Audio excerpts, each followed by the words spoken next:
신명기 30장 1절에서 8절 우리 같이 살펴보겠습니다. 같이 읽겠습니다. 내가 내게 진술한 모든 복과 저주가 내게 임함으로 내가 내 하나님 여호와로부터 쫓겨난 모든 나라 가운데서 이 일이 마음에서 기억이 나거든. 너와 내 자손이 내 하나님 여호와께로 돌아와 내가 오늘 내게 명령한 것을 온전히 따라 마음을 다하고 뜻을 다하여 여호와의 말씀을 청종하면 내 하나님 여호와께서 마음을 돌이키시고 너를 긍휼히 여기사 포로에서 돌아오게 하시되 내 하나님 여호와께서 흩으신 그 모든 백성 중에서 너를 모으시리니 내 쫓겨난 자들이 하늘가에 있을지라도 내 하나님 여호와께서 거기서 너를 모으실 것이며 거기서부터 너를 이끄실 것이라. 내 하나님 여호와께서 너를 내 조상들이 차지한 땅으로 돌아오게 하사 내가 다시 그것을 차지하게 하실 것이며 여호와께서 또 내게 선을 행하사 너를 내 조상들보다 더 번성하게 하실 것이며 내 하나님 여호와께서 내 마음과 내 자손의 마음에 할례를 베푸사 너로 마음을 다하며 뜻을 다하여 내 하나님 여호와를 사랑하게 하사 너로 생명을 얻게 하실 것이며 내 하나님 여호와께서 내 적군이나 너를 미워하고 핍박하던 자에게 이 모든 저주 내리게 하시리니 너는 돌아와 다시 여호와의 말씀을 청종하고 내가 오늘 내게 명령하는 그 모든 명령을 행할 것이라. 아멘. 우리 하나님의 돌봄이라는 제목으로 신명기 같이 살펴보도록 하겠습니다. 우리는 하나님을 믿는 사람들입니다. 맞습니까? 아멘. 우리는 하나님을 믿는 사람들이고요. 이 말은 하나님께 돌봄을 받는 사람이다 라는 말을 의미하는 거예요. 믿음은 우리의 현실입니다. 우리가 하나님을 믿는다 라고 말하면서 현실에 아무런 영향이 없다면 그건 하나님을 믿는 게 아니에요. 우리가 하나님을 믿는다라고 했을 때 그 믿음은 이 믿음이 나의 현실에 상황에 영향을 미친다라고 하는 의미를 포함하고 있는 것입니다. 하나님을 믿는다는 것은 세상의 창조와 종말 그리고 성경이 우리에게 이야기하고 있는 죽음 이후의 모든 사실들을 받아들이는 거예요. 우리는 하나님을 믿는 사람들입니다. 그런데 우리가 믿는 하나님은 그냥 하나님이 아니다라고 하는 사실이 중요한 거예요. 우리가 믿는 하나님은 우리를 인도하는 분이시고 살아계신 분입니다. 그리고 그가 그냥 살아계심만 한 게 아니라 우리를 사랑하는 분이다라고 하는 게 중요한 거예요. 근데 그 사랑의 방식이 중요하겠죠. 하나님이 우리를 어떻게 사랑하시느냐? 하나님은 우리를 인격적으로 사랑하는 분이세요.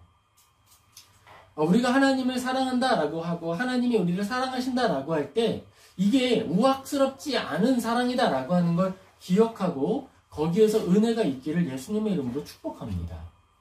이 우악스러운 사랑이라는 건 이런 거예요. 야, 입 벌려 사랑 들어간다 무조건 들어가는 거죠. 들이박는 거예요. 그런데 예수님의 사랑은 그렇지 않아요. 그렇지 않습니다. 예수님의 사랑은 가만히 찾으시고 그를 찾아가 위로하십니다. 그를 찾아가 위로하세요. 그리고 강요하지 않으세요. 강요하지 않으실 뿐만 아니라 부드럽게 다가가셔서 기다리십니다. 예수님의 방식이에요. 예수님은 그처럼 우리에게 다가와 우리에게 당신의 음성을 들려주십니다. 성경은 이야기합니다. 양들은 그 목자의 음성을 분별한다라고 이야기를 했어요. 그러므로 목자는 언제나 양을 찾을 때에 우악스러운 방식으로 찾는 것이 아니라 목소리로서 찾는 것입니다. 목자가 쫙 있을 때 양떼들이 흩어져서 초장에서 양을 풀이 뜯는단 말이에요. 그런데 풀이 돋아나는 장소는 한정되어 있습니다. 여러 곳에서 양을 치는 목자들이 모여와서 같이 있을 수 있는 거예요. 그때 한 마리 한 마리 야 여기로 들어가면 안 돼 여기는 저기 밥 먹이는 데야 이렇게 하지 않는 거예요. 충분히 먹인 후에 목자들은 당신의 이름으로 양들을 부릅니다. 그럼 양들은 찾아오는 거예요. 하나님께서는 이렇게 우리를 찾으시고 또 불러주십니다. 하나님은 어떤 분이시냐? 창조주라고 말씀드렸죠? 이 말은 하나님은 우리에게 무엇이든 하실 수 있는 권한과 권리가 있는 분이다라는 거예요. 권한이 있고 능력만 있는 것이 아니라 그럴 권리까지도 가지신 분이 하나님이십니다. 그런 하나님께서 우리에게 나의 사랑을 보여줄게 라고 행하신 일이 무엇이었냐면 십자가를 짊어지시는 일이었어요. 그 아들을 십자가에 보내어 죽이심으로써 내가 너희를 얼마나 사랑하는지 도장을 찍어줄게. 그 확인된 도장을 찍어주는 방법이 바로 예수님이었고 예수님의 십자가 죽음이었습니다. 우리가 믿는 하나님은 그런 창조주예요. 그런 창조주다. 얼마나 영광스럽습니까? 눈에 보이는 모든 것과 눈에 보이지 않는 모든 것, 그리고 그 모든 것들을 운영하는 원리들을 만드신 분이신데 그 원리 안에 선한 것들은 위로함을 얻을 것이요 악한 것은 징계함을 받을 것이다 라고 하는 그 하나님의 원리를 운영하시는 분, 보응하시는 분이 바로 하나님이십니다. 하나님께서 우리를 위해 그 아들 예수님을 보내신 거예요.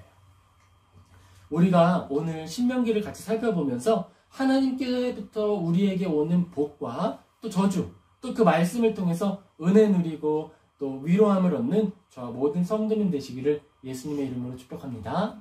아멘. 우리는 놀라운 주, 놀라우신 하나님을 섬깁니다. 이 놀랍다라고 할 때에 저는 처음에 하나님의 창조가 놀랍다라고 생각을 했어요. 그래, 하나님은 전지하시다. 모든 걸 다 아신다. 그러니까 놀랍지.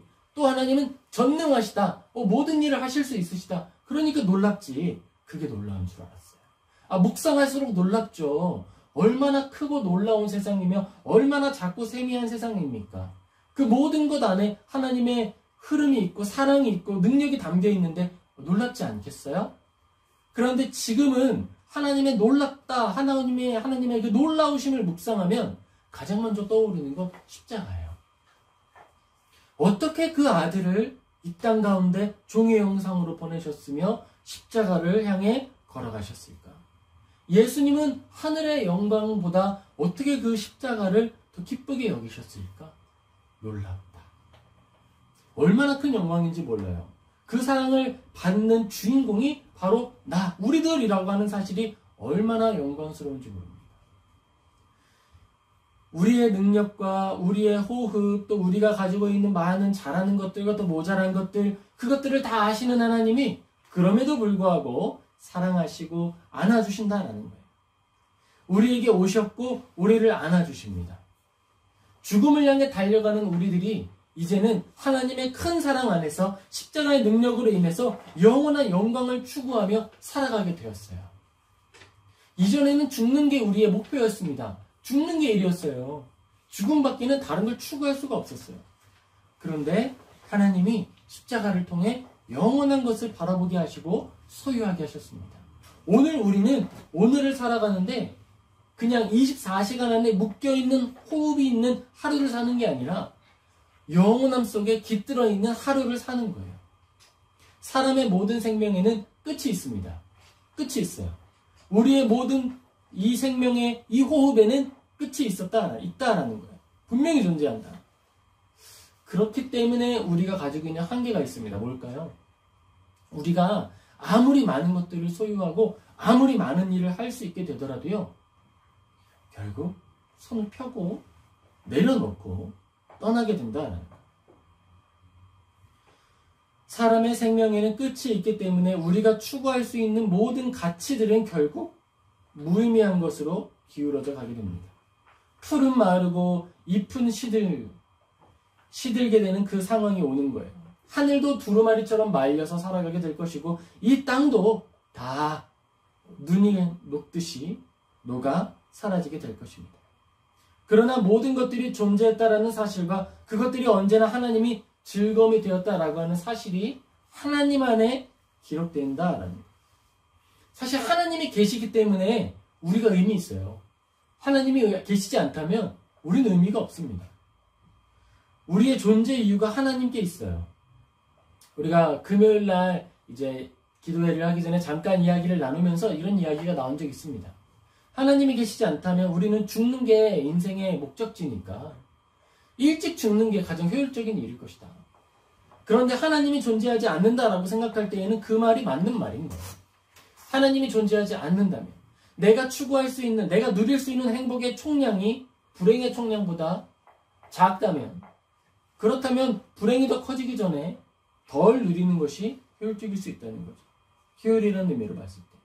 그런데 하나님 안에서 우리가 가치를 발견하고 하나님 안에서 인생의 의미를 추구할 때 우리는 가장 어려운 고난과 환난 속에 있을 때라도 기뻐할 수 있고, 내가 아무것도 만들어낼 수 없는 무의미한 상태에 있다 하더라도 하늘의 영광을 추구하며 무한한 능력을 추구하며 사모하며 걸어갈 수 있다라는 거예요. 우리가 걸어가는 인생 여정 가운데에서 하나님을 안다라고 하는 것과 하나님을 누리며 살아간다라고 하는 것은 내가 무엇을 이루었느냐 이루지 않았느냐의 문제가 아니라 그것 자체로 가장 큰 의미와 가치를 소유한 삶이 되는 거예요. 예수님께서 나를 알고 우리를 알아주신다라고 하는 이 사실이 우리를 그렇게 가치 있게 만들어 주는 것입니다. 예수님께서 우리에게 죽음을 이야기하시고 부활을 말씀하셨습니다. 그리고 예수님을 우리에게 전달해 주는 것이 바로 성경이에요. 우리는 1년 1독 1장에 맞추어서 성경을 열심히 읽고 있어요. 성경을 읽는 이유는 무엇이냐면 내 삶의 이유를 발견하기 위해서 그런 거예요. 그리고 내 생명을 사용해서 추구할 수 있는 가장 의미 있고 가치 있는 일을 해나가기 위해서 성경을 읽는 것입니다. 우리가 성경을 읽지 않고 성경을 내 삶에 적용하지 않는다면 우리는 가장 가치 있는 것들을 놓치며 살아가게 되는 거예요. 이 땅에 오시는 그 예수님, 이 땅에 오신 그 예수님을 바라보는 것이 내 생명의 이유이자 소망이고 가장 큰 목적이 되는 것입니다. 죄송합니다. 그런데 예수님께서 무엇을 추구하며 사셨습니까? 예수님은요, 성경 말씀을 이루는 일을 위해 자신의 모든 호흡을 사용하셨어요. 그리고 그렇게 이루신 것을 우리에게 읽고 믿음에 이르라라고 이야기하십니다. 예수님이 성경을 이루는 삶을 사셨다라고 하는 이걸요, 그거는 예수님이니까 하시는 거죠, 이렇게 생각하면 안 되는 거예요.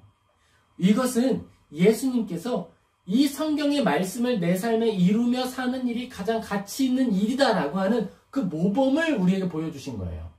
물론 예수님의 직분의 특징과 그가 가지고 있었던 놀라운 그 능력, 자신이 해야 하는 놀라운 사명 때문에 말씀을 이루신 것도 있어요. 그러나 그가 그 말씀을 이루실 때에는 우리도 함께 이루는 모든 내용을 함께 하셨습니다. 이런 거예요. 우리가 사람으로서 하나님의 말씀을 적용해야 하는 영역이 있고요. 내가 이 땅의 시민으로서 하나님의 말씀을 적용해야 하는 자리가 있고요. 하나님께 달란트, 그 은사, 그 능력을 받은 자들로서 감당해야 하는, 적용해야 하는 말씀의 내용이 있다라는 거예요. 예수님은 그 직분의 특징상 그리스도의 역할을 감당하셨고, 우리는 하나님께 달란트 받은 자들, 그 은사 받은 자들, 재능을 받은 자들로서 나의 이 삶의 자리에서 하나님의 뜻을 이루어야 한다라는 것이죠. 그래서 우리는 하나님의 말씀을 읽고 또 그 말씀이 내 삶에 적용되도록 힘써야 한다라는 거예요. 성경은 어떤 자리냐? 이제 우리가 성경은 어떤 자리냐라고 이야기할 수 있겠죠? 성경은 하나님을 만나는 만남의 장소가 되는 거예요.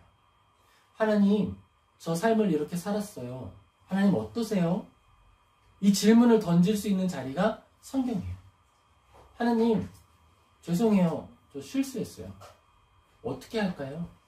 하나님을 만나러 가는 자리가 또 성경이에요. 그리고 예수님에 대하여서 성경은 이야기합니다.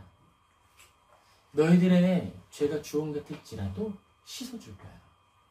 그걸 위해서 내가 왔어. 그게 십자가야. 성경이 이야기하는 모든 내용은 십자가에 달린 예수님이고 예수님을 바라보며 나아가고 있습니다. 서신서에 기록되어 있는 모든 이야기들도 예수님 이야기예요. 예수님을 바라보며 하루하루를 살아가는 이야기입니다. 서신서의 모든 내용에는요, 환난도 함께 기록되어 있어요. 즐거움만 있지 않았어요. 인생이 즐겁지만 않았습니다. 인생 그런 거 아니에요. 삶이라는 건 그런 거 아니에요. 오락실이 아니잖아요. 삶이란 것은 고난이 함께 있고 그 안에 중요한 것은 예수님이 기록되고 있는가, 그게 중요한 거예요. 성령님께서 이 거룩한 믿음과 성경을 증언하십니다. 성령님은 어떤 분이십니까? 성부와 성자, 하나님과 예수님, 그 두 분의 동일한 능력과 영광을 가지신 삼위 하나님의 한 분이세요.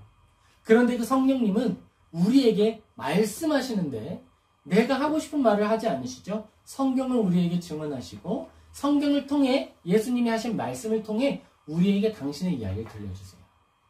나는 널 기뻐해. 나는 널 사랑해. 네가 연약하더라도 부족하더라도 나는 널 사랑해. 그게 성령님의 이야기이신데 그 이야기를 내 말로 하고 싶은 말을 아무거나 하는 것이 아니라 당신의 목소리를 담아서 이야기하십니다. 요한복음 16장 13절 같이 읽겠습니다. 그러나 진리의 성령이 오시면 그가 너희를 모든 진리 가운데로 인도하시리니 그가 스스로 말하지 않고 오직 들은 것을 말하며 장래일을 너희에게 알리시리라. 아멘. 성령님이 우리에게 오시면 우리를 진리 가운데로 인도한다. 이 진리다라고 하는 것은 성경을 말하는 거예요. 우리를 성경 가운데 머물게 하신다라는 것입니다. 이처럼 하나님은 우리에게 무엇이든 하실 수 있는 분이지만 아무 일이나 하는 분은 아니시다라는 거예요. 하실 수 있음에도 불구하고 그게 올바르지 않으면, 그게 좋지 않으면 하지 않고 기다리신다라는 거예요. 말씀 하나도 허술하게 하는 분이 아니세요. 우리가 하나님을 얼마나 사랑하고 있고 하나님이 우리를 얼마나 존중하고 계신지 우리가 이 구절을 통해서 느낄 수 있으면 좋겠습니다. 우리가 받는 사랑은 이렇게 크고 놀라운 사랑이다라는 거예요. 우리가 하나님을 묵상한다라고 할 때에 나의 삶의 자리나 놀이의 자리를 분리해서 생각하면 안 됩니다. 그 모든 것들이 하나님의 은혜 안에 주어지고 있는 것이니까요.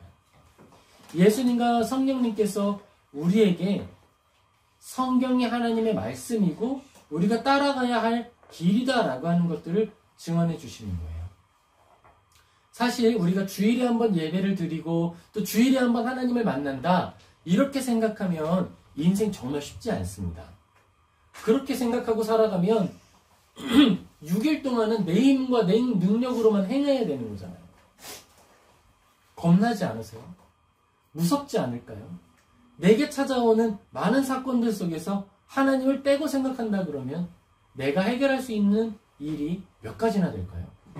나머지 일들에 대해서는 휘둘리며 살아갈 수밖에 없는 거예요. 그런데 우리가 오늘을 하나님을 만나는 것이 끝이 아니라 시작이고 우리의 모든 삶 속에서 하나님을 만난다라고 생각한다면 우리에겐 소망이 있지요. 우리에겐 위로가 있지요. 내가 넘어지더라도 내가 실수하더라도 전혀 슬퍼할 일이 아니죠. 왜요? 하나님이 계시니까요. 그리고 하나님께서 우리에게 세미한 음성으로 당신의 이야기를 풀어주시는 거예요. 그리고 성경을 읽을 때 성경이 남의 이야기가 아니라 내 이야기로 읽혀집니다. 모세가 신명기를 이야기하면서 이스라엘 사람들에게 하나님을 소개할 때 독특한 표현을 사용해요. 너희의 하나님, 너희들의 하나님, 당신들의 하나님을 바라보라. 당신들의 하나님입니다. 라고 이야기해요. 나의 하나님을 너희가 믿어라. 이렇게 이야기하지 않고요. 너희들의 하나님을 바라보아라. 라고 이야기해요. 소개해 주는 거예요. 소개해 주는데 이분은 나의 하나님이시거든. 이제는 너희의 하나님이시다. 알려주는 거예요. 저도 제 자녀들 그리고 우리 함께하는 모든 예배하는 분들께 그렇게 소개하는 사람이 되었으면 좋겠어요. 나의 하나님, 나의 믿음을 보세요. 나를 따라해보세요. 이렇게가 아니라 여러분, 여러분의 하나님입니다. 여러분을 만나길 원하시는 하나님입니다. 여러분과 동행하는 하나님입니다. 그리고 이제 나와 동행하시며 나와 이야기를 기록하셨던 것처럼 여러분과 동행하시며 여러분의 이야기를 하나님과 함께 기록해 나아가셨으면 좋겠습니다. 그게 제 외침이고 고백이 되기를 소망해요. 그리고 여러분이 전도자로서의 삶을 살아갈 때 그렇게 하나님을 소개할 수 있으면 좋겠어요. 당신처럼 유명해지고 싶어요. 당신처럼 형통하고 싶어요. 당신과 같은 사람이 되고 싶어요. 아니요. 당신은 저보다 더 탁월해질 수 있어요. 내가 하나님과 함께 이야기를 기록했던 것처럼 여러분을 통해서도 당신의 삶을 통해서도 하나님이 기록하실 것입니다. 그렇게 예수님을 소개할 수 있어야 되겠습니다. 막 간증을 하고 자기의 인생 이야기를 풀어내는 분들이 많이 있어요. 그런데 제가 그분들을 이야기를 물론 기쁘게 듣고 하나님 듣고 막 영광 돌리고 좋아하죠. 그런데 분별 포인트가 있어요. 자랑하듯 이야기하며 나의 뒤를 따르라라고 이야기하는 사람들은 위험해요. 늘. 따라갈 수가 없어요. 왜? 태어난 자리와 시간과 상황 자체가 그분과 내가 다릅니다. 달라요. 일치하지 않아요. 아무리 똑같은 직업을 가지고 똑같은 삶을 살아가기 위해서 노력한다 하더라도 다를 수밖에 없어요. 인생의 길은 한 사람당 하나예요. 굉장히 유니크한 거예요. 그러므로 나를 따르라 이렇게 말하는 건 올바르지 않아요. 오히려 나의 삶 속에 함께 하셨던 하나님을 소개하고 또 특별히 나의 삶 속에서 내가 잘못했던 일들에 대해 고백하며 그 일을 피하도록 안내해 주는 게 더 안전한 안내자가 되는 거예요. 진짜 길을 안내하는 사람들은요, 이야기합니다. 자, 여러분 보세요. 저기에 있는 저 깊은 골짜기는 비가 내리면 물이 흐르는 자리이기 때문에 위험합니다. 골짜기 아래로 걸어가면 길이 쉬운 것 같지만 위험하니까 조금 힘들더라도 비탈면을 통해서 걸어가세요. 여기가 바로 양의 길이에요 라고 이야기하는 거예요. 유다 광야에서 길을 걸어갈 때 골짜기 사이사이를 통해 걸어가지 않습니다. 양들은요, 언덕이 있으면 그 언덕에 7분 응선, 약 10으로 나눴을 때 7 정도에 되는 위치를 이렇게 걸어가는 거예요. 왜 그러냐 하면 비가 많이 오더라도 비가 고이지 않고 흘러가는 자리이기 때문이기도 하고요. 그렇게 걸어가면서 중간중간에 있는 풀들을, 가시나무들을 씹어서 삼키는 거예요. 진짜 안내자가 행해야 될 일들은 그런 거예요. 그리고 여러분들도 다른 사람들을 인도하고 다른 사람들에게 예수님을 전할 때 그렇게 전할 수 있게 되기를 예수님의 이름으로 축복합니다. 영업사원이 되지 마세요. 영업사원이 아니라 진짜 안내자와 같이 걷는 동역자가 되어주시면 좋겠어요. 먼저 모세는 자신이 그렇게 행했습니다. 나를 따르라 라고 이야기하지 않았어요. 내가 걸어온 대로 걸어라 라고 이야기하지 않았어요. 자, 우리 이제부터 하나님이 하실 일을 같이 봅시다 라고 이야기했어요. 자, 이제부터 하나님이 하실 일 같이 봅시다. 나는 없어요. 나에게는 능력이 없어요. 이거예요. 하나님이 행하실 일을 봅시다 라고 했고 하나님 앞에 엎드렸어요. 하나님 도와주세요. 이제 우리에게 당신의 능력을 보여주세요 라고 기도했어요. 내가 기도하면 다 이루어지니까 나를 따르라 라고 이야기하지 않았다는 거예요. 모세도 그렇게 했는데 모세도 아닌 제가 어떻게 해야 될까요? 마찬가지. 모세 이후의 모든 사역자들과 모든 선지자들이 그런 방식으로 일했습니다. 나를 따르라? 나를 신앙해라? 아니에요. 우리가 신앙해야 할 대상은 오직 한 분 하나님이십니다. 나머지는요? 나머지는 우리같이 하나님이 행하실 일을 한번 볼까요? 이거예요. 내가 나의 하나님을 소개합니다. 이거예요. 출애굽기 30장 1절 우리 같이 읽겠습니다. 나는 내가 내게 진술한 모든 복과 저주가 내게 임함으로 내가 내 하나님 여호와로부터 쫓겨난 모든 나라 가운데서 이 일이 마음에서 기억이 나거든. 아멘. 모세가 이야기합니다. 자, 여기에 내가 복을 이야기하고 저주를 이야기했다. 자, 이 복과 저주를 듣고 이 상황이 실제로 벌어졌을 때 하나님이 생각이 나면은 이렇게 이야기하는 거예요. 지금 생각을 하는 대상과 그 주체, 주인공이 누가 되죠? 그 상황 속에 있는 사람이 되는 거예요. 모세의 이름이나 모세의 상황이 있어요? 없어요? 없어요. 모세는 소개자가 되고 있는 거예요. 소개자가 되고 너희가 만약에 그런 상황 속에서 하나님이 떠올라서 그럼 누구 생각해라? 하나님을 기억해라. 하나님을 기억하고 하나님께 엎드려라. 자, 그때 내가 어떻게 했는지 봐봐. 이게 아니라 하나님을 보아라 라고 하는 거예요. 모세는 철저하게 내가 이야기하고 있는 모든 이야기들은 도구가 되고 이 도구를 통해서 만나야 하는 사람은 하나님이라고 소개하고 있는 거예요. 저는 도구예요, 여러분. 도구고 수단입니다. 목적지가 아니에요. 여기에 와서 여기 앉는 게 목적지가 아니에요. 신앙 열심히 하고 하나님을 열심히 섬긴 사람들 다 신학교로 보내는 경향이 있어. 아니에요. 도구예요, 도구. 그 도구는 하나님이 택하시는 거예요. 하나님이 택하시면 교회가 인준하는 거예요. 그리고 하나님 앞에서 쓰임받는 거예요. 쓰임받을 때 그 도구된 사람들은 망치가 자, 내가 망치질을 할 테니 나를 봐라. 얼마나 탁월한지 봐라. 나를 막 자랑하는 게 아니에요. 망치는 못을 박는 일만 잘하면 되는 것입니다.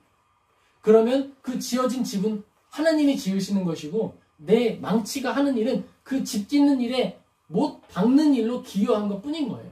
딱 그 분량, 그 영역, 그 자리. 망치가 돼가지고 하나님 저를 톱으로도 한번 써보세요. 기가 막힙니다. 하나님 저 망치인데요. 저를 가지고 한번 사포로도 한번 써보시죠. 이렇게 하면 올바른 쓰임에 맞지 않을 뿐만 아니라 제대로 일을 할 수도 없는 거예요. 모세가 이렇게 이야기했지요. 내가 내게 이야기한 모든 복과 저주가 너희들에게 임함으로 이 일이 마음에서 기억이 나거든 이라고 이야기하는 거예요. 우리가 성경을 읽을 때 성경을 이걸 막 그런 사람이 있어요. 이거를 엉덩이에 깔고 앉으면 하나님께 저주받는다. 그럴까요? 이거 거룩한가요? 이건 도구예요, 도구. 이건 도구지. 이거 자체가 거룩하고 성스러운 능력이나 이런 게 있는 게 아니에요. 물론 말씀을 가지고 거룩하게 여기고 사모하는 능력이 있어야죠. 사모해야죠. 이거 들을 때 어떻게 들어야 돼요? 주일할 때 다 옆에 이렇게 다 껴가지고요, 여러분. 이렇게 거룩하게. 너무 좋죠. 그렇게 이렇게 파지해가지고 흘리지 않게 딱 이렇게 들으면 너무 좋죠. 그런데 이렇게만 들어야 하는 이 성경이 아니다. 정말 내 이웃 중에 누군가가 너무너무 피곤해하고 있어요. 그럼 이 성경 어떻게 쓸 수 있어요? 이웃을 섬기기 위한 목적으로 이 거룩한 성경 베개로 쓰거라. 줄 수 있는 거예요. 줄 수 있는 거예요. 베개 베고 자고 있다가 애를 막 안 되는 거죠. 왜냐면 우리가 거룩하게 여겨야 하는 대상은 하나님이시고 성경이 우리에게 가치 있는 것은 여기에서 하나님을 만날 수 있는 통로가 되기 때문에 도구로서 가치 있는 것이지 이거 자체가 신앙의 대상이 되어서는 안 된다는 거예요. 우리 신약 성경에 보면은 모세의 죽음과 그 시체에 대한 이야기가 짧게 나옵니다. 우리가 모세를 바라볼 때 만약에 모세가 딱 죽었잖아요. 사람들은 어떻게 했을까요? 모세의 시체 하나님이 쓰셨던 도구잖아요. 그걸 가지고 막 우상 숭배하고 할 수도 있었겠죠. 시체 이야기는 어디도 나오지 않아요. 왜냐하면 그 육체 자체가 거룩한 것이 아니고 얼굴에는 빛이 났다 그러잖아요. 하나님을 마주봐가지고. 그 육체 자체가 거룩한 것이 아니고 그것은 도구였다. 하나님을 만나는 도구였다. 그럼 본질은 무엇이었느냐? 하나님을 만나는 것이었다. 하나님을 찾는 것이다 라고 하는 것이 중요하다라는 것입니다. 우리가 이걸 기억해야 하는 거예요. 하나님에게 모세는 어떤 존재였어요? 친구 같은 존재. 모세에게 하나님은 어떤 분이었을까요? 친구 같은 존재지만 또 엄격한 분이셨습니다. 왜 그러셨을까요? 왜 그렇게 느꼈을까요? 지금 느보산에 올라가서 설교하고 있잖아요. 약속의 땅에 못 들어갔어요. 왜요? 자신이 해야 하는 도구적 행위, 그 도구의 삶에서 벗어난 일을 했거든요. 모세는 책이었어요. 그런데 자기 자신을 망치처럼 썼어요. 돌에다가 탁 쳤단 말이에요. 책은 책으로서의 역할만 하는 것이죠. 기록된 것을 그대로 전하는 것이 책이에요. 책이 막 자기 잘났다고 저자 앞서가가지고 저자가 쓰지도 않은 걸 막 이렇게 기록하고 그러면 제대로 된 책일까요? 그 잘못된 책이죠. 우리가 전자책을 샀어요. 근데 전자책에 챗 GPT가 막 장착돼 있어가지고 저자의 의도를 파악해서 챗 GPT가 막 글자를 생성해요. 그럼 좋은 책일까요? 좋은 책이 아니죠. 우리가 PDF라고 하는 어떤 파일을 활용하는데 거기에 챗 GPT가 딱 들어가가지고 피카소의 사진을 딱 다운받으면 거기에 창의적인 뭔가를 생성해요. 그러면 아름다운 도구가 되는 것일까요? 아니죠. 그 도구의 가장 큰 아름다움 그리고 가치는 훼손되지 않는 그대로의 정보를 전달해 주는 거예요. 그게 바로 가치인 거예요. 책의 가치죠. 모세의 가치는 그거예요. 하나님이 우리에게 알려주시고자 하는 이야기들을 왜곡 없이 전달하는 것이 모세가 도구로서 쓰임받는 방법이었어요.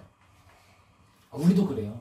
우리도 하나님의 능력을 가지고 밖에 나가 일을 하잖아요. 능력 있게 내가 하나님의 일로 했으니까 스프야 끌어라 끌고 이런 게 아니라고요. 우리가 쓰임받는 도구의 방법은 우리의 합당한 방법 안에서 쓰이는 거예요.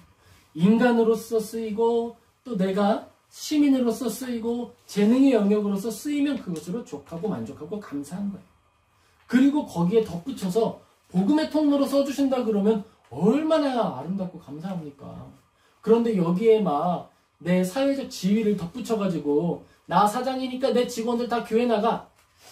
이렇게 하면 이건 벌써 예수님의 향기가 담아있기가 힘들다라는 거예요. 담기기 힘들다. 저는 CEO니까 여러분에게 특별 보너스를 줄 텐데 교회 나가면 보너스 줍니다. 아니면 교수님이야. 교수님이 돼가지고 나 교수니까 우리 교회에 출석하면 적어도 그레이드 하나씩은 내가 올려 더 주겠다. 이렇게 하면은 그게 올바른 전도이며 올바른 도구인가? 복음의 통로인가? 아니죠. 효율이 아니라 뭐예요? 올바른 전달을 하고 있느냐가 중요하다라는 거예요. 올바른 전달을 하고 있느냐. 우리가 우리의 몸을 닦아서 투명하게 한다. 옛날에 거울은 어떤 방식이었냐면 쇠를 만들면 그 쇠를 넓적하게 만들어요. 그걸 닦아서 비추는 거예요. 그래서 거울이에요. 요즘은 유리로 하잖아요. 근데 유리 뒤에 그 금박이 들어있는 거 아시죠? 들어있어요. 그 금판을 열심히 닦아서 얼굴을 비추는 것이 거울이었고, 그래서 열심히 닦아서 왜곡이 적게 만들면 좋은 게 되는 거예요. 관리가 중요하다는 거죠. 우리도 그래요. 우리를 열심히 닦아서 하나님의 형상과 하나님의 모습을 왜곡 없이 드러낼 수 있으면 그걸로 족하다라는 거예요. 그걸로 족하다. 하나님께서 우리에게 맡기신 역할을 감당하는 것입니다. 모세에게 하나님은 이 부분에서 엄격하다라는 거예요. 도구로서 벗어나는 것에 대해서 하나님은 기뻐하지 않으신다. 모세는 이거 너무너무 잘 알았어요. 내가 하나님과 아무리 친하다고 해도 야 우리 친구니까 우리 뭐 같이 목욕도 하고 다 했잖아. 그러니까 너하고 나하고 이 정도도 해도 돼. 이게 아니었어요. 하나님의 도구라고 하는 그 자리의 영역에서는 벗어나는 걸 하나님은 기뻐하지 않으셨다는 거예요. 벗어나는 걸 기뻐하지 않으셨다. 그랬기 때문에 하나님께서 말씀하시는 것에 대해서 모세가 전달해 줄 때는 너희들 잘 기억해 라고 이야기를 하는 거예요.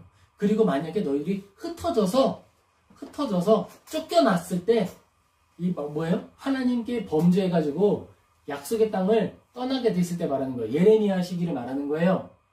얘네들이 약속의 땅에 들어가면 하나님 앞에 범죄해가지고 쫓겨날 거라는 걸 모세는 이미 알고 있는 거예요.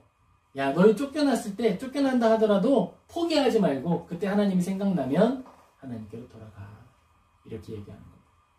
하나님이 어떤 것을 기뻐하시는가, 하나님이 어떤 사람들을 사랑하시는가, 이게 사무엘상 2장 30절에도 기록됩니다. 같이 읽겠습니다. 그러므로 이스라엘의 하나님 나 여호와가 말하노라. 내가 전에 내 집과 내 조상의 집이 내 앞에 영원히 행하리라 하였으나 이제 나 여호와가 말하노니 결단코 그렇게 하지 아니하리라. 나를 존중히 여기는 자를 내가 존중히 여기고 나를 멸시하는 자를 내가 경멸하리라. 아멘. 하나님께서는 우리에게 도구의 역할을 맡겨주셨는데 거기에서 벗어났을 때 하나님은 기뻐하지 않으신다라고 하는 거예요. 사울이 하나님께 쓰임 받았죠. 하나님이 사울을 기뻐하셨어요. 겸손했을 때. 그가 하나님을 투영했을 때 기뻐하셨어요. 그런데 어느 날 이 거울이어야 하는 자, 책으로 기록된 자가 야 나를 읽어 이렇게 외치기 시작하는 거예요. 어느 날 성경이 예수님을 열심히 증언하던 이 성경이 갑자기 이야기합니다. 나를 숭배해. 그러면 하나님 어떻게 하시는 거예요? 내가 경멸하리라. 우리가 진짜 섬겨야 하는 건 하나님이지 하나님을 투영하는 모든 대상이 아니다라는 거예요. 내가 하나님을 섬겨야 하는 건 내 삶의 도구, 나의 직업, 나의 능력, 나의 재능이지 나의 재능 자체를 섬겨라라고 이야기하면 안 되는 거예요. 하나님께 영광 돌릴 거예요 라고 말하면서 내 재능을 찬양하도록 은근슬쩍 속여놓을 수도 있다는 거예요.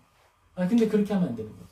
책이 은근슬쩍 여기에 금태를 받고 여기에 점점 보석을 받기 시작하고 이러면서 나를 높이기 시작하는 순간 이 책은 뭐가 되는 거예요? 하나님을 투영하지도 않고 드러내지도 않게 된다. 이스라엘 사람들은 하나님을 드러내고 사랑할 때 같이 있습니다. 이스라엘 사람들이 가나안 땅에 사는 건요, 그들이 능력이 없기 때문에 거기 사는 거예요. 하나님을 의지하는 사람으로서 살아갈 때 그 땅을 지키는 자의 역할이 부여되는 거예요.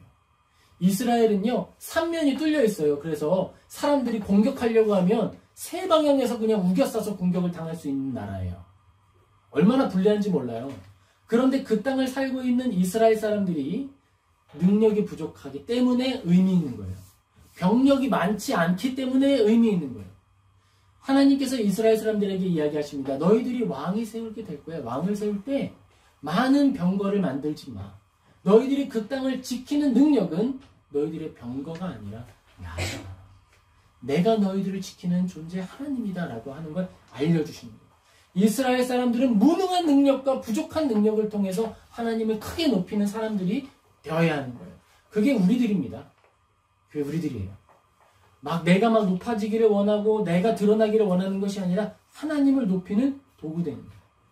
그게 우리들의 삶이 되어야겠습니다.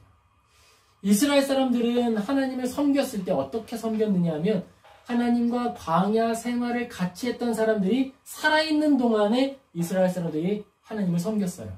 여호수아 사사기 2장 7절 같이 읽겠습니다. 백성이 여호수아가 사는 날 동안과 여호수아 뒤에 생존한 장로들 곧 여호와께서 이스라엘을 위하여 행하신 모든 큰 일을 본 자들이 사는 날 동안에 여호와를 섬겼더라. 아멘. 여러분, 우리가 도구로 살길 원하잖아요. 그러면 우리가 이 광야 생활을 기억해야 돼요. 힘들었던 것, 눈물 흘렸던 것, 이제는 옛날 일이야. 개구리가 올챙이적 생각 못한다고 까마득하게 잊어버리면 여러분 큰일 납니다. 모세 이야기를 들어야 되는 거예요. 너희가 쫓겨난 다음에 하나님이 기억나거든 엎드려라 라고 하는 말이 우리에게 적용되는 말이 될 수 있는 거예요. 우리는 개구리가 되어도 올챙이적을 늘 생각해야 됩니다. 늘 기억해야 돼요. 그게 복받는 자의 모습이 되는 거예요. 복받은 사람이 어떤 사람이냐? 하나님을 잊어버릴 수 없는 사람이 되는 게 복받은 사람이에요. 이게 저주인가요? 나는 내 평생에 하나님을 잊어버릴 수가 없어. 내 광야의 그 시간을 생각하면 하나님을 잊어버릴 수가 없어. 여러분 어때요? 축복이에요? 저주예요? 축복입니다. 축복인 줄을 예수님의 이름으로 축복으로 받으시기를 예수님의 이름으로 축복합니다. 아멘. 이게 진짜 축복이에요. 그러면 야곱의 축복은 뭐였어요? 야곱의 축복은 브니엘에서 하나님과 씨름하고 다리를 절게 된 게 축복이에요. 걸을 때마다 하나님을 생각할 수밖에 없고요. 원수가 쫓아오면요. 지금 형 만나러 가는 거잖아요. 애서. 두렵잖아요. 두려워서 어떻게 했어요? 먼저 다 보냈잖아요. 먼저 다 보낸 이유는 뭐였어요? 형이 공격해 오면 나 혼자 도망가려고. 그런데 형이 진짜 공격해 왔어요. 분이엘 해가 떴어요. 공격해 왔어요. 그럼 나 도망갈 수 있어요 지금? 이제부터 다리 절게 됐는데? 못 도망가요. 내 힘으로는 도망갈 수가 없는 상태가 돼버렸어요. 무서워서 내 제일 뒤에 남아있었는데 도망 못 가. 그게 야곱의 축복받은 상태가 되었어요. 여러분 우리들이 그렇습니다. 하나님의 말씀과 돌봄을 받는 우리들이 그렇습니다. 하나님이 우리를 돌보아 주시는 방법이 그거예요. 젊은 날에 하나님을 기억하도록 광야에서 우리의 이름을 새겨주시는 거예요. 신혼여행이라고 표현을 해요. 신혼여행 같이 다니는 거예요. 그게 하나님이 우리를 향해 베풀어 주시는 은혜예요. 그러면 모세가 복과 저주를 이야기했잖아요. 그럼 저주는 무엇일까요? 우리가 축복에 대해서 이야기를 했고 광야에 대해서 생각을 했는데 저주는 무엇일까요? 저주는요, 생명의 가치를 잃어버리는 것입니다. 하나님이 더 이상 그 인생의 가치를 인정하지 않으시는 거예요. 파라오에게 영광이 있었다 한들 하나님 앞에서는 아무 의미 없었어요. 파라오가 아무리 높임을 받고 아무리 많은 금을 가졌다 한들 아무 의미 없는 거예요. 솔로몬은 어땠을까요? 솔로몬 구원받았다고 믿어요. 그런데 솔로몬이 겸손하여 하나님 앞에 기도했을 때는 아름다움이 되었지만, 가치가 있게 평가가 되었지만, 아무리 많은 금을 얻고 아무리 많은 명예를 얻었다 하더라도 그 후반부의 삶은 하나님 앞에 제로예요. 제로. 아무것도 없는 무가치한 시간 허비하는 생활이 되었다라는 거예요. 하나님 앞에 내 삶은 얼마나 많이 계수되고 있습니까? 하나님 앞에 계수되는 생명, 그 삶을 살아가고 싶지 않으십니까? 그게 축복이고요. 그걸 잃어버리는 것이 저주입니다. 그러면 하나님께 버림받은 사람들, 은총을 떠난 사람들, 복을 잃어버린 사람들의 두 번째 상태는 뭘까요? 그건요, 위로함을 얻지 못하는 상태예요. 인생을 살아가다 보면 사람이 통제할 수 있는 문제는 20%가 채 안 됩니다. 나머지 80%의 영역은 경제적 환경이나 국가적 환경이나 여러 가지 상황들을 통해 나에게 단순히 부여되는 것 뿐이에요. 그 80%의 내가 감당할 수 없는 문제들을 내가 알아서 해야 되는 거예요. 그러므로 위로함을 얻을 수 없어요. 언제나 뭐가 되죠? 전쟁 같은 삶이 되는 거예요. 전쟁이 아니고서는 살아갈 수가 없게 되는 것입니다. 대표적인 사람 누가 있을까요? 바로 가인이 있습니다. 첫 살인자. 그는 하나님께서 내가 너를 보호하겠다라고 하는 표를 주었지만 마음의 평안을 얻지 못했어요. 모든 순간이 저주였고 모든 순간이 쟁탈전이었습니다. 그는 원래 농사 짓는 사람이었어요. 그런데 땅이 더 이상 그에게 소득을 주지 않았기 때문에 그는 쟁취하며 싸우며 다투며 나아가야 했습니다. 사자의 삶이 멋있어 보이나요? 호랑이의 삶이 멋있어 보이십니까? 호랑이의 주식은 톰슨 가젤이라고 하더라고요. 그런데 그 가젤은요, 시속 70km로 도망가요. 밥 한 끼 먹으려면 시속 70km로는 달려줘야 밥 한 끼 먹는 거예요. 전쟁 같은 삶입니다. 위로함을 얻지 못하는 삶입니다. 하나님을 떠나가면 위로함을 얻지 못합니다. 또 마지막으로 복을 잃어버리는 형태, 거기에서 얻는 게 뭘까요? 그건요, 말씀을 볼 수 없어요. 말씀을 사랑할 수 없어요. 성경을 읽어도 그것이 해석되지 않아요. 해석된다라고 할 때는 문장의 의미만을 말하는 것이 아니라 그 문장의 의미가 나를 위로하고 격려하며 선한 일을 행하도록 힘주는 그 해석을 말하는 거예요. 읽어도 은혜가 되지 않고 읽어도 그것이 선한 의미로 나에게 들어오지 않고 그것을 읽는다 하더라도 내 마음에 사랑이 증진되지 않습니다. 그것이 하나님께로부터 오는 복을 잃어버린 자의 상태입니다. 모세는 이스라엘 사람들이 언제나 복받은 민족으로 살아갔으면 하는 마음으로 하나님을 소개하는 거예요. 그런 마음으로 복과 저주를 이야기했습니다. 사랑하는 성도 여러분, 우리가 하나님께로부터 복과 저주를 함께 받고 있습니다. 그런데 실상 하나님을 정말 사랑하는 사람들에게는요, 저주는 없어요. 복만 있어요. 왜요? 광야조차도 복이니까. 우리는 그런 사람들이에요. 하나님께서 우리를 부르십니다. 그 목소리에 귀 기울일 수 있으면 좋겠습니다. 우리 신명기 30장 3절 같이 읽겠습니다. 그 세대의 사람도 다 그 조상들에게로 돌아갔고 그 후에 일어난 다른 세대는 여호와를 알지 못하며 여호와께서 이스라엘을 위하여 행하신 일도 알지 못하였더라. 다시 읽겠습니다. 내 하나님 여호와께서 내 마음을 돌이키시고 너를 긍휼히 여기사 포로에서 돌아오게 하시되 내 하나님 여호와께서 흩으신 그 모든 백성 중에서 너를 모으시리니. 아멘. 이게 우리에게 주는 위로예요. 우리가 하나님을 떠나게 된다 하더라도요, 우리가 하나님을 잠시 잊어버리게 된다 하더라도 누가 모아주신다고요? 하나님 여호와께서 흩으신 모든 백성 중에서 너를 모아주실 거야. 그때 너희들의 삶 가운데 어려움 찾아올 수 있겠지. 그때 너희들의 삶 가운데 아픔이 찾아올 수 있겠지. 하지만 그 아픔은 나를 시험하거나 위로함을 얻지 못하거나 생명의 가치를 잃어버리게 만드는 것이 아니라 그 고통은 무엇이 된다? 하나님을 찾는 수단이 된다라는 거예요. 그래서 그리스도인에게는 복만 있고 저주가 없어요. 내 삶에 찾아오는 어려운 상황들이나 무릎 꿇어야 하는 상황들이 나에게 저주가 아니라 뭐가 되기 때문이죠? 하나님을 찾아야 하는 그 순간임을 알려주는 하나님의 외침이 되기 때문에 그렇습니다. 사랑하는 성도 여러분, 하나님께서 우리에게 하나님을 찾아, 이제 나 만날 때 됐지? 나한테 돌아와 라고 말씀하실 때 아멘으로 응답하고 주님께 달려가고 주님께 사랑받는 저와 모든 성도님 되시기를, 그래서 언제나 큰 복 누리는 성도님 되시기를 예수님의 이름으로 축복합니다. 네, 기도하겠습니다.